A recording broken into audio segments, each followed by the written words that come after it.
తెలంగాణలో గిన్నె మాటలు మాట్లాడుతున్న చేస్తే 2006 ఎన్నికల్లో ఒకేలా కరీంనగర్ ప్రజలు నిన్ను గెలిపించి ఉండకపోతే నీ పరిస్థితి కింద నడుపుతాను కదా అన్నమాట. కరీంనగర్ మరిచిపోతే పుట్టగతులు ఉన్నాయని చెప్పి మాట్లాడుతున్నాను కదా. ఓడదాకా ఓడమల్లన్నా ఓడదాకా ఓడమల్లన్న లెక్క. ఇలా కేసీఆర్ సంక్రాంతి కరీంనగర్ మరవడం అంటే కర్ణాటక మరవడమే. నేను అడుగుతానే కరీంనగర్ టీఆర్ఎస్ ప్రభుత్వం అధికారంలోకి వచ్చిన తర్వాత 4 మంత్రులు ఇవ్వడం తప్ప ఈ జిల్లాకు జరిగిన ల్యాబ్ అనేది ఏదైనా సమస్య పరిష్కరించబడ్డదా?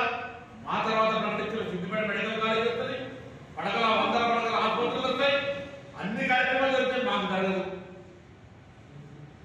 అనేక రకాల దక్షిణ కాశీ నుండి పెళ్ళైన ఎక్కడే వెళ్ళవాడా సంవత్సరాలు 100 కోట్లు ఇస్తాను, ఒక్క రూపాయికి ఒట్టు ఉన్న చెరువు ఊరిపెట్టారు. కలిపి road sanction mission pipeline తెలివి లేదు.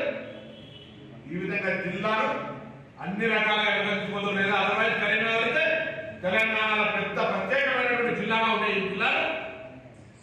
ఒకవైపు సిద్దిపేట పేరు మీద, ఒకవైపు ఇంకొక రకంగా హైదరాబాద్ పేరు మీద ఎన్నికలప్పుడు రకరకాలుగా చెప్తా ఉన్నారు తప్ప ఏమీ జరుగుతలేదు.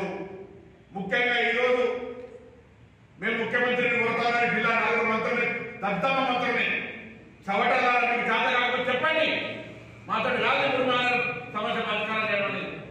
ఈ నిర్మాణ సమస్య ముఖ్యమంత్రి గారు ప్రకటించినటువంటి అంశాలు వెంటనే పరిష్కరించకపోతే వాటిని ఆర్భాటంగా మాట్లాడినటువంటి వినోద్ కుమార్ తిరిగి శ్రద్ధ పెట్టి రివ్యూ చేసి పరిష్కార స్టాటస్ అయితే తెలుసుకోకపోతే తప్పకుండా భవిష్యత్తులో పూజ చెల్లించాల్సి వస్తుంది.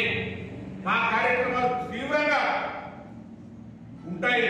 కాంగ్రెస్ అల్లరి చేస్తుంది, కాంగ్రెస్ తిరుగుతుంది కాబట్టి మేము చేయలేకపోతున్నామని చెప్తా ఉన్నాం. గ్రామాల టీఆర్ఎస్ నాయకులు 31వ తారీఖు డిసెంబర్ దాకా మేము ఏం ప్రోగ్రాం చేయం. కానీ తర్వాత మొత్తం బిడ్డ మీరు పడతాం. మీరు జడ్పీటీసీలు ఉన్నా, మీరు ఎంపీటీసీలు ఉన్నా, మీరు సర్పంచులు ఉన్నా, మీరు సెస్ డైరెక్టర్లు ఉన్నా, ఎమ్మెల్యేలు ఉన్నా, ఇగో ఈ సమస్యలు డిసెంబర్ 31 పరిష్కరించండి. అవన్నీ కూడా మీరు ముఖ్యమంత్రి గారు చెప్పినాయని చెప్పేసి గట్టిగా చెప్పడం జరిగింది. దాని మీద స్పందించిన వినోద్ కుమార్ గారు మీటింగ్ పెట్టారు, కానీ కార్యాచరణ మాత్రం ఏం జరుగుతలేదు. అందుకే మళ్ళొక్కసారి మేమందరం కూడా కలిసి ఇవాళ టీఆర్ఎస్ నాయకత్వాన్ని కోరుతా ఉన్నాం, ప్రజాప్రతినిధులను కోరుతా ఉన్నాం, అధికారులను కోరుతా ఉన్నాం. ముప్పు గ్రామాలకు సంబంధించి మీరు ఏదైతే హామీలు ఇచ్చినారో ఆ హామీలన్నీ నెరవేర్చండి. అవి బాధ్యతగా నెరవేర్చాల్సిన అవసరం ఉంది. మేమందరం కూడా చీఫ్ సెక్రటరీ గారు కలిసినప్పుడు మీరు రాష్ట్రం మొత్తం సర్వే ఒకరోజు చేయగలిగిన ఒక 12 గ్రామాల్లో ఉన్నటువంటి సమస్యలు ఒకే రోజు పరిష్కారం చేసి మొత్తం ఆ మిడుమాలేరు ముప్పు గ్రామాల ఇష్యూలు క్లోజ్ చేయలేరా? ఎందుకు కావాల్సిన చేస్తా ఉన్నారని అడిగితే వెంటనే కలెక్టర్ గారు మాట్లాడినారు. అప్పుడు కొంచెం ఫైల్ కదిలింది కానీ సెక్రటరీ బొమ్మలు అక్కడే ఉంది. సో మా డిమాండ్ ఏంటంటే మేమే ఛాన్స్ ఇచ్చిన టీఆర్ఎస్ నాయకులు 31 తారీఖు తర్వాత అయిపోతే లేకపోతే తర్వాత ప్రజాప్రతినిధులు రాజీనామా చేయాల్సి వస్తుంది. కరీంనగర్లో న్యాయం, సిద్దిపేటలో న్యాయం మంచిది కాదు. ఇటువంటి పరిస్థితులలో మాకు సంబంధించి